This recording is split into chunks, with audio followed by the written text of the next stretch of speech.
nuestra estación de Radio Única 94.5 con esta información que de seguro será útil para ustedes que se aproximan a esta zona y que deberán necesariamente utilizar vías alternas. Le damos la bienvenida precisamente a el director del Servicio de Rentas Internas, Francisco Briones. Bienvenido, señor director. Buenos días, Freddy, un gusto estar aquí siempre a la orden. Muchas gracias. Empecemos por lo que se viene ya mismo, señor director, que es la vigencia de la obligatoriedad de la factura electrónica. Esto lo establece la ley, estableció un plazo esa ley, este plazo para el uso de las facturas físicas fenece este fin de mes. Y a partir del primer día de diciembre, pues todos estamos obligados a facturar electrónicamente, los que acostumbramos a hacerlo, obviamente. De acuerdo, la ley, como bien lo menciona, estableció el plazo definitivo, que es el 29 de noviembre, para la transición a la facturación electrónica. Estamos hablando de que a partir del 30 de noviembre el SRI dejará de dar la autorización para la emisión de facturas físicas, por lo cual es súper importante que todos quienes estén todavía pendientes de acceder a su programa de facturación electrónica ya lo empiecen a incorporar para no dejarlo a última hora o se puedan complicar. Bueno, falta menos de 15 días. Sí, de acuerdo. Menos de 15 días para que entre en vigencia y el trámite supone, la factura electrónica supone un trámite previo que es la firma electrónica, de acuerdo, señor director. De acuerdo, mira, el primer paso, por decirlo así, en estos momentos es la autorización para emitir comprobantes electrónicos de venta, que eso lo da el SRI. Sin embargo, nosotros hemos tomado la decisión para facilitarle la vida al contribuyente y para ahorrarles ese trámite. Esta semana, antes que acabe el día, hasta el día viernes, vamos a notificar de oficio aproximadamente a unos 600.000 o 700.000 contribuyentes que les vamos a decir, oiga, usted ya está habilitado para emitir factura electrónica, sin que ellos tengan que hacer ningún trámite, sin que tengan que hacer nada, absolutamente nada. Con lo que queda ¿Cómo es posible eso? Porque a través de los sistemas nosotros verificamos automáticamente el cumplimiento de las 2 o 3 condiciones que sean necesarias para poder emitir los comprobantes electrónicos de pago. Entonces, si ya nosotros podemos tener la información y podemos tomar la decisión analizándola nosotros mismos, ¿para qué le vamos a pedir al ciudadano que se meta a internet y haga el trámite y haga los pasos, por muy sencillo que sea? Claro, pero esto supone que a esas personas que les va a notificar que ya pueden facturar electrónicamente son aquellas que ya tienen una firma electrónica. Son aquellas que cumplen los requisitos mínimos, como por ejemplo de estar al día con el SRI, entre otras cosas, ¿no? Entonces, lo que queda pendiente precisamente es que si ellos ya están notificados que ya pueden emitirlas, lo que queda pendiente simplemente es obtener ya el programa de facturación electrónica, lo cual siempre te va a demandar, como para la emisión de cualquier documento electrónico de cualquier tipo y que sea válido y tenga validez jurídica, la firma electrónica. Entonces, pero eso ya es más bien, ya quedaría totalmente en cancha del contribuyente. Tema personal, ya trámite personal. Tema personal, tema de seguridad, que no puede serlo nadie más, sino que el propio contribuyente, que va a ser el dueño de su firma electrónica. Sabemos que de todas las personas y empresas que facturan en el país, unas 423,000 ya están alineadas con esta obligatoriedad que arranca, corrijo, el 30 de noviembre, no el 1 de diciembre. Hay un desfase de días porque la vigencia de las físicas es hasta el 29 de noviembre. De acuerdo. Me perdí. A ver, me desconecté por un momento. A ver, efectivamente, el 29 de noviembre arranca la vigencia y algo importante que destacar es que esos 420.000 aproximadamente que tú mencionas es un 35% más de hace 2 meses. O sea, los ecuatorianos, los contribuyentes sí han estado voluntariamente accediendo a este mecanismo, a la facturación electrónica, y los que nos quedan para completar aproximadamente ese millón 100.000 de contribuyentes obligados a facturar electrónicamente son los que nosotros vamos a notificar de oficio. Pero lo importante de esto, más allá de que pudiera sonar solamente 425.000 de 1.100.000 han hecho ya la transición de forma voluntaria y nosotros vamos a hacer los otros 600.000 de oficio, es que esos 425.000 ya representan el día de hoy el 97% de toda la facturación de todo el país.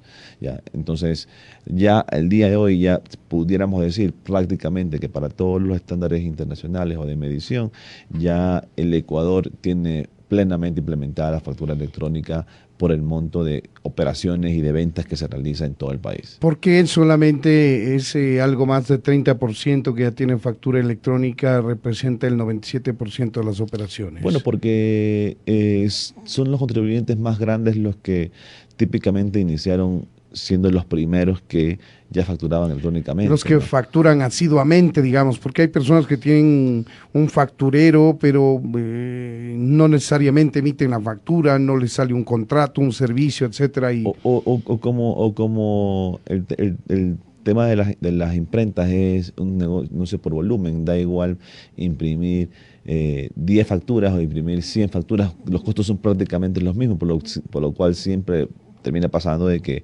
una persona sacaba un bloc de facturas de 100 cuando siempre se quedaba ahí necesitaba 20 facturas, porque necesitaba una al mes o dos al mes con lo máximo, entonces le sobraban 80 facturas y utilizaba 20. Entonces ese es otro de los beneficios de la facturación electrónica, poder tener también ese ahorro de papel, por ejemplo. ¿Quiénes están obligados a tener factura electrónica?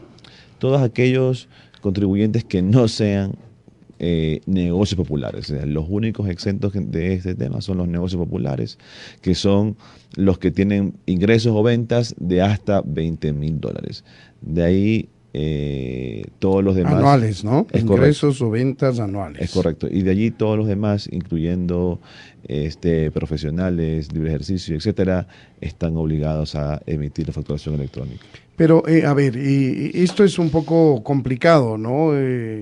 Si yo tengo un trabajo, digamos, variable y normalmente he facturado 14, 15, digo, no tengo la obligación de hacer una factura electrónica y aquí está el registro de lo que yo he facturado los años pasados. De acuerdo, pero estás en un régimen que no es el del negocio popular, estás en el régimen general. ¿Ya? Entonces, como al estar en régimen general, estás obligado a emitir factura electrónica. Factura de cualquier tipo. Así como estás obligado a emitir factura física, estás obligado a emitir factura electrónica. ¿Y qué pasa con aquellas personas que tienen RIMPE, por ejemplo? De acuerdo, dentro del RIMPE están las dos categorías, ¿verdad? Los que venden hasta $20.000, que son los negocios populares, que son los que están exentos de la facturación electrónica, y todos los demás que venden hasta $300.000, es decir, de 20.000 a 300.000. Ellos de ahí sí están obligados a emitir factura, por lo tanto tienen que emitir la factura electrónica. Y eso dice en el, digamos, en el...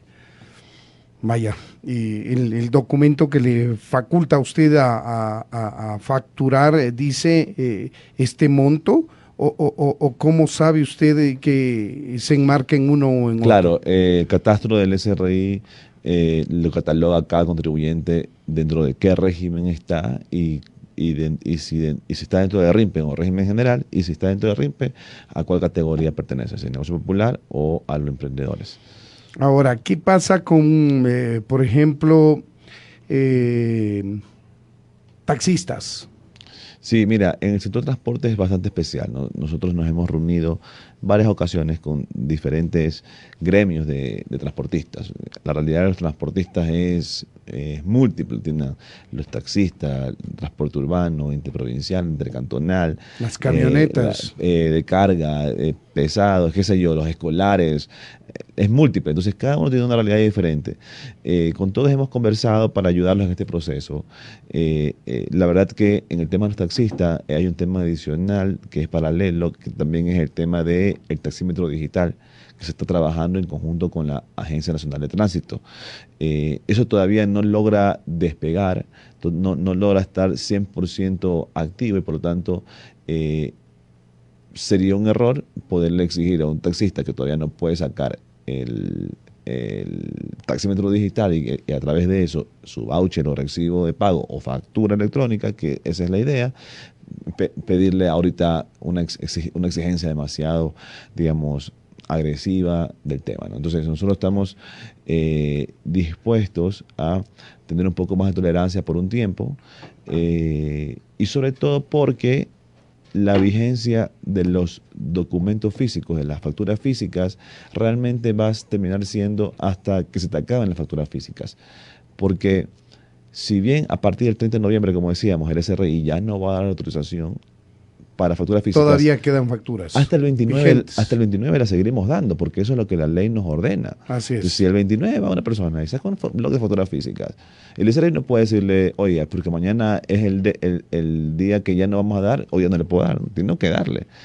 Y eso serán algunas facturas. Y por lo tanto, tendrán un plazo de validez de 3, 6, 9, 12 meses.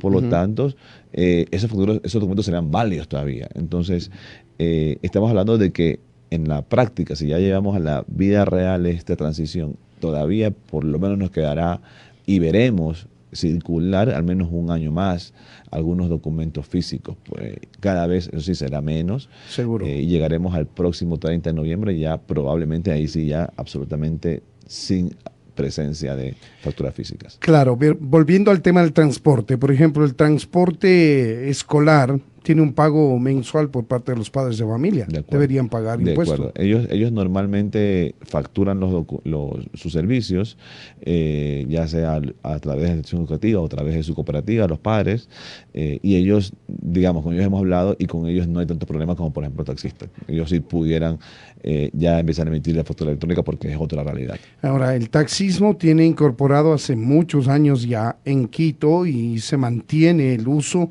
en Guayaquil también, pero lamentablemente eso no funcionó. Todavía las carreras se pactan entre el dueño del taxi amarillo, como lo llaman allá, y el usuario, y entonces dice la carrera de este punto a este punto, el uno le dice un valor, el otro negocian y listo. Pero en Quito, concretamente en Quito, se usa el taxímetro. Cuando no lo hace el taxista, el ciudadano le obliga a que prenda el taxímetro. Se marca el valor exacto. ¿Cómo es posible que no se pueda sobre ese valor exacto, sobre esa carrera, grabar lo que corresponde al impuesto? De acuerdo, a ver, estamos trabajando en conjunto con ellos para ya solucionar este tema de forma definitiva. Lo que mencionas es una realidad, es verdad. Todavía existe mucha, entre comillas, informalidad desde ese punto de vista.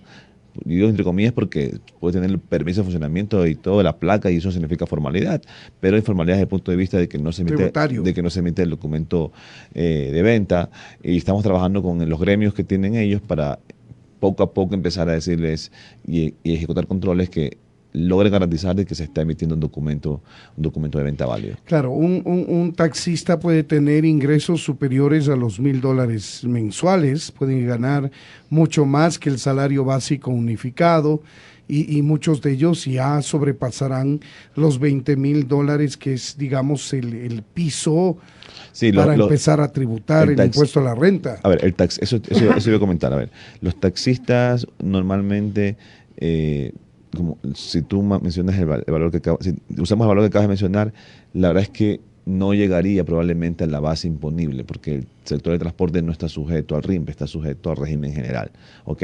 Número uno, como está sujeto al régimen general, está sujeto al impuesto de la renta, ya sea de personas naturales en algunos casos, o en otros casos, que si ya funcionan como compañías cooperativas, al 25% de impuesto de la renta. Pero en el caso de las personas naturales, como individuos facturan, lo más probable es que en la mayoría de los casos el dueño, el chofer, el taxista no llega a la base imponible y por lo tanto no tenga que pagar impuesto a la renta, y lo que tenga que liquidar más bien es el IVA cuando le competa, ¿no? cuando deba. Bueno, pero estamos partiendo de supuestos también, ministro, porque de acuerdo. Si usted hace cálculos, usted puede tener dependiendo del día, ingresos entre 60, 80, $100 de un taxista, y eso multiplicado por los días de la semana que trabaja y los meses, pues fácilmente podría llegar a pasar los $20,000. Lo que pasa es que pero también tengamos en cuenta de que no todo es ingreso, ¿no? También hay un consumo en llantas, en repuestos, en combustible, que son deducibles como costos dentro de su ingreso, y por lo tanto se le va achicando la renta sujeta al pago del impuesto también. Entonces, todo se tiene que en consideración, en cuenta al momento de pensar en la declaración de impuestos. Son las 8 de la mañana con 20 minutos. Para quienes se incorporan a nuestra audiencia, conversamos con Francisco Briones. Él es el director del Servicio de Rentas Internas. Hablamos sobre la obligatoriedad de factura electrónica a partir del día 30 de noviembre. Señor director, en torno al tema de la facturación electrónica y de las exenciones que hemos hablado, ¿cómo está la recaudación tributaria? Es decir, hasta aquí hemos hablado de lo que puede significar beneficio en el trámite, facilidad para el ciudadano, etcétera. ¿Cómo le beneficia al Estado la emisión de una factura electrónica? Bueno, es importante lo que mencionas. Yo siempre digo, la semana pasada estuve en un foro en Seúl contando la experiencia de la facturación electrónica en el Ecuador. Latinoamérica es pionera, con pocas cosas, de la facturación electrónica, y dentro de ello Ecuador también es un país importante en este ¿Qué otro proceso. país en la región está? Ya la verdad es que todos ya lo han empezado, todos están orientados, y luego después que Latinoamérica empezó en esto, tal vez empezó Brasil, ya en Europa también está implementándolo, pero Latinoamérica es quien lidera este tema a nivel mundial. Y la verdad es que hay múltiples beneficios y creo que todavía no somos todos conscientes de lo que se puede lograr. Quizás para hablar de beneficios para el ciudadano, tú sabes que el SRI atormenta, y yo lo reconozco, atormenta a los contribuyentes pidiéndole información, y no solamente información sobre él mismo. Muchas veces le dice al contribuyente: dame información de tu vecino. Entonces dice: ¿por qué yo tengo que darte información sobre el al lado? Entonces, sobre cómo todos tus negocios con el al lado, porque estoy auditando el al lado, no es contigo, pero es con el al lado, pero tú tienes que darme toda la información que te pido. Los famosos anexos de compra, anexos de transaccionales, anexos de lo que sea. Y muchas veces la verdad es que se pide mucha información de las cuales se usa muy poca. Entonces, ¿pero por qué sucede eso? Por la presencia de facturas físicas que el SRI hay que cruzar físicamente los datos. No puede enterarse de lo que sucede. Pero si ya sucede facturación electrónica, que también hemos hablado sobre facturación electrónica, pero también existen las retenciones electrónicas, por si acaso. Si ya hay la facturación y hay la retención del impuesto de forma electrónica y conectada en tiempo real con el SRI, ya la verdad llegará el momento, y espero que sea muy pronto eso de allí, en que el SRI no tengan que en lo absoluto pedir ningún tipo de información, porque yo ya tengo toda la información de las operaciones, el uno al otro, y tengo todo lo que le retuve. Yo no tengo ni por qué pedirle. Sería el colmo que yo venga y le pida: oiga, pero es que deme la factura electrónica impresa porque quiero verla impresa. Pues sería el colmo, ¿no? Entonces, por ejemplo, desde ese punto de vista, en la facilitación de los trámites, de los solicitudes de requerimientos de información a los contribuyentes, en diferentes tipos de control, va a ayudar muchísimo digamos, a la experiencia del usuario de los contribuyentes. Un tema también que es importante es que si ya tenemos nosotros en nuestros sistemas todos los ingresos del contribuyente, lo que facturó, y también tengo todas sus compras, todo lo que gastó, entonces ya el contribuyente debería llegar cada mes, el día que le toque pagar su impuesto, ingresar a la página web, loguearse y ver allí ingresos tanto, compras tanto, y la liquidación del IVA, por ejemplo, y aceptar, y se fue. O sea, no debería ya tener ningún tipo de complicaciones en contabilidad, en llevar los registros, porque el mismo sistema se lo va a presentar allí. Si estás en desacuerdo con algo, tendrás que cambiarlo, obviamente, pero ya el SRI te podrá sugerir la declaración. Entonces, todos son beneficios, digamos, desde el punto de vista del usuario, y después no hablemos de los beneficios para el control que pueda hacer el SRI. El piso de la facturación, señor director, con esto cerramos el capítulo de la facturación electrónica para que nos haga conocer cifras de recaudación. El piso de facturación, si no me equivoco, antes era de $200, es decir, está obligado una persona que vende un producto o un servicio a emitir factura cuando la transacción sea de mínimo $200. Ese piso ha bajado, entendemos, también con esta disposición. Sí, a ver, la verdad es que si tú me preguntas a mí, no debería existir ninguna factura. Todo se debería facturar. Que no tenga. A ver, eso son dos cosas. A ver, en primer lugar, no debería haber nada que no se facture, ¿ya? Y lo cual, toda operación de venta a partir de $4 tiene que necesariamente emitirse con una factura, ya sea a consumidor final o ya sea a con datos del contribuyente. Número uno. Número dos, como mencionabas, hasta la semana pasada existía que era totalmente obligatorio, indispensable que cualquier venta a partir de $200 tenga los datos del cliente. Lo que nosotros hemos hecho es reducir ese tope a $50, que nos suena que el día de hoy, de lo que hemos estudiado nosotros, los datos de facturación electrónica, da mucha más masividad a las operaciones. El Ecuador es un país donde normalmente no vas por la vida pagando $200, pero sí vas por la vida pagando en un restaurante, en una salida, en una diversión, en un concierto como el día de hoy, si vas pagando de 50 para arriba, en tu supermercado para tu familia, etcétera. Entonces, lo que nos va a permitir esto es poder identificar de mejor forma esto que te mencionaba, ¿no? Cómo se están utilizando los recursos los contribuyentes para poder mejorar el control, ser más justo, ser más transparente, e inclusive promover evidentemente la formalidad.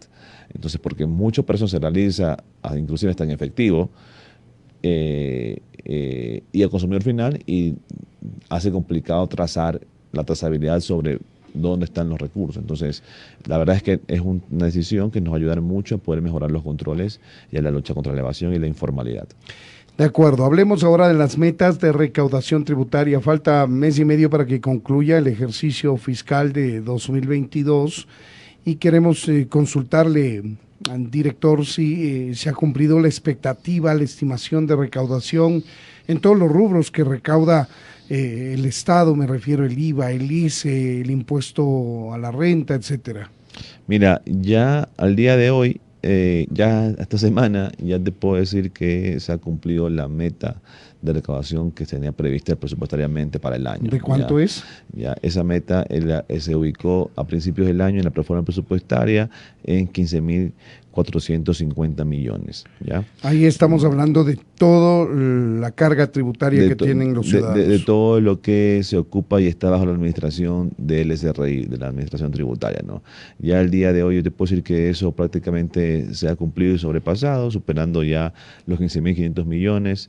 Esperamos llegar hasta fin de año, superar los 17.000 millones de recaudaciones brutas. Es importante decir que de estos 17.000 millones, también nosotros tenemos previsto que hasta el final del año habremos devuelto 2.000 millones a los contribuyentes por diferentes conceptos, tanto a personas naturales, que se les devuelve el impuesto de la renta, se les devuelve el IVA a los grupos prioritarios, a las personas de tercera edad, a las personas con discapacidad, se le devuelve el IVA a los exportadores, autoproductivos y entre otros más, ¿no? Entonces, entre todo lo que se devuelve a los contribuyentes, habremos hasta el fin de año devuelto 2.000 millones de dólares, es decir, se quedarían aproximadamente unos 15.000 millones disponibles para uso o disponibilidad del Estado, ¿no? ¿Qué nos dice esto? ¿Que se está recuperando, se está reactivando la economía del país? Sí, mira. ¿Que nos estamos volviendo más formales? ¿Que hay más contribuyentes? ¿Que en la reforma tributaria que cargó la mano a los que más ganan ha rendido sus frutos? Un poco de todo, una suma de todo, la verdad. Estamos 30% más, no 30, 25% más en recaudación en relación al año pasado, de lo cual 19 puntos de esos 25 son totalmente relacionados a temas de la reactivación de la economía, y los otros 6 puntos son 7 puntos son relacionados a el tema de las modificaciones de ley, ¿verdad? Entonces, y luego cuando nosotros vemos impuesto por impuesto, por ejemplo, el impuesto, el IVA, el impuesto al valor agregado, que no se tocó prácticamente nada, que es el mismo. 12%. Ese de ahí es 24% más que el año pasado. Entonces ahí tú dices, ahí no hay forma de decir que creció la recaudación porque subieron los impuestos. No, eso es ventas. El IVA es un indicador de las ventas. Es un gran termómetro para saber cómo va la economía del país. Es correcto. ¿no? Entonces, este año se ha vendido 24% más del año pasado. Y ahí habrán quienes me dicen, oye, pero es que la inflación. Entonces, ¿cuánto de eso es la inflación? En verdad no se ha vendido más, es el puro precio. No. De esos 23 puntos, de los que nosotros hemos estimado aproximadamente solamente 5 puntos son atribuibles a la inflación, ¿verdad? Y lo demás es es un efecto real de vender más comida, más ropa. Bueno, como la economía es cíclica, más... dicen los economistas que después de una contracción viene un efecto rebote, es decir, por Es correcto, de los crecimiento. años de pandemia la gente no gastó en lo que habitualmente gasta, se concentró en su salud, medicinas, por ahí crecieron los precios en esos rubros, pero cuando se despeja el tema de, de, de la pandemia, pues se produce un rebote en el consumo de los ciudadanos y quizá el restante se puede atribuir a eso precisamente. Y de hecho hasta finalizar octubre, la proyección de ventas es de aproximadamente 178.000 millones, que supera ya el nivel de pandemia, ahora que lo mencionas. Entonces ya al nivel de ventas, de actividad económica, ya la economía está por encima de lo que era de antes 2019. de la pandemia. Y también yo quisiera acotar de que acorde a las cifras, de los 20 sectores de la economía, 19 están mostrando cifras positivas de crecimiento. Y solamente uno todavía se mantiene en negativo, ¿Cuál es ese? que es actividades de salud.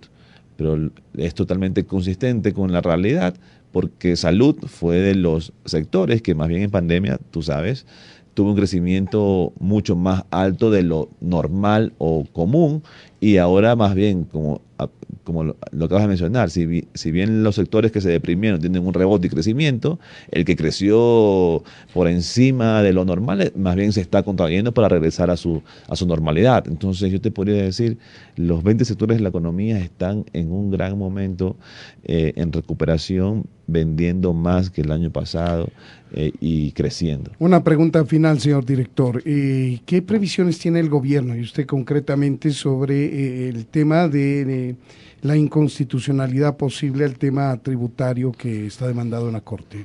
Mira, esperamos que esta semana tener ya nosotros la respuesta de lo que nosotros les consultamos sobre su sentencia en la Corte Constitucional. La verdad es que el tema quizás más urgente de tener la respuesta es la declaración de inconstitucionalidad sobre la tasa del RIMPE.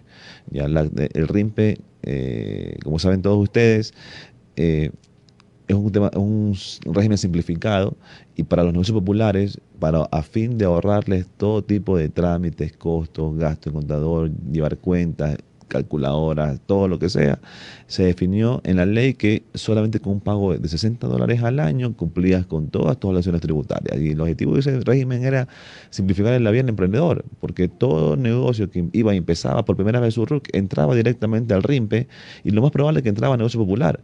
Entonces, imagínate, una de las causas de la informalidad es que tengas que sacar tu RUC y al mes siguiente tener que estar pagando la firma del contador para poder hacer tu declaración probablemente, o si te olvidaste porque no vendiste todavía y estás declarar en cero, tienes que pagar una multa de $30. Así Entonces, imagínate para la vida de un emprendedor ese escenario. Entonces, eso suele ser las razones por las cuales el emprendedor dice, ¿sabes qué? Mejor nos olvidamos del asunto de ese rey, no saquemos el RUC porque es un dolor de cabeza y no me queda en informalidad. Para eso se crea el RIMPE, para decir, ¿sabes qué? No tienes que hacer nada. Solo una vez al año, ven, págame $60 y nos olvidamos del asunto. Y formemos la formalidad, simplificación y todo. La Corte, no entendiendo esto, nos elimina esa tasa. Dice, no, es que esto es injusto, por decirlo así. No es progresivo, no está bien. Nos elimina el 60, y la primera pregunta ahora es, ¿qué se hace? Pues si me eliminas el cobro de la tasa, ¿cuál debe ser la tasa? ¿O qué hago entonces con los que están en el negocio popular en el RIMPE? Entonces nosotros consultamos eso a la Corte y estamos esperando su solución o su respuesta.